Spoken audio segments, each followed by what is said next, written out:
कस्बे में एक विधवा अंधी औरत रहती थी। उसका एक बेटा था जिसके पालन पोषण की सारी जिम्मेदारी उसके कंधों पर थी।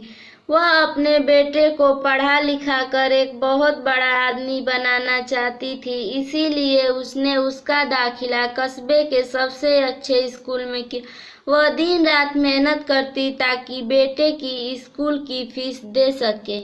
लड़के के स्कूल के बच्चे उसकी माँ के बारे में जानते थे। वे सब उसे अंधी का बेटा कहकर चिढ़ाते थे। लड़का इससे बहुत परेशान था। उसे अपनी माँ पर शर्म आने लगी थी। वह उसके साथ कहीं भी आने जाने से कतराने लगा था। जब लड़का बड़ा हुआ तो उसकी शहर में अच्छी नौकरी लग गई। उसने अपनी माँ से वादा किया कि शहर में मकान लेकर वह उसे लेने आएगा, लेकिन वह शहर गया तो फिर लौटकर वापस नहीं आया। उसकी अंधी माँ उसका इंतजार करती रह गई। कई महीने बीत गए, लड़के की कोई खबर नहीं आई। अंधी एक दिन उससे नहीं रहा गया और वह बेटे से मिलने शहर पहुंच गई। पूछते पूछते वह बेटे के ऑफिस पहुंची।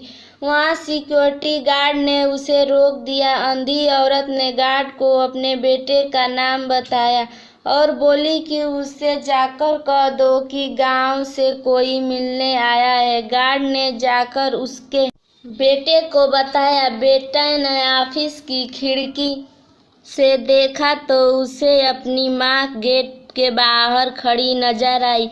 वह ऑफिस में सबके सामने अपनी माँ की वजह से शर्मिंदा नहीं होना चाहता था।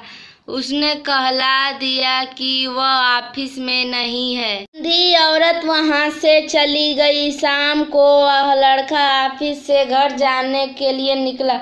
रास्ते में एक जगह काफी भीड़ जमा थी। वह अपनी गाड़ी रोककर भीड़ के पास पहुंचा और तो बीच सड़क में अपनी माँ को मरा पाया। उसके हाथ में एक चिट्ठी थी जिसमें लिखा था, बेटा बड़े दिन हो गए थे, तेरी कोई खबर नहीं। चिंता हो रही थी इसीलिए तुझसे मिलने चली आई।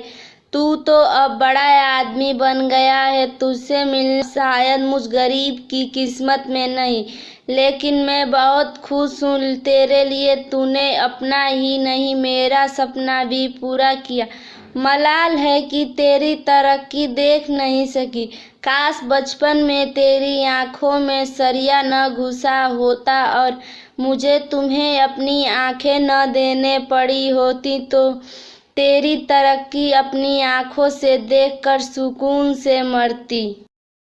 मेरी अंधी माँ। यह पढ़कर लड़का फूट फूट कर रोने लगा। जिस अंधी माँ पर उसे शर्म आती थी, उसने उसके लिए कितना बड़ा बलिदान किया था। वह आत्मग्लानि से भर पड़ा और जिंदगी भर खुद को माफ नहीं कर पाया। अगर ये वीडियो पसंद आई हो तो वीडियो को लाइक और चैनल को सब्सक्राइब जरूर कीजिएगा।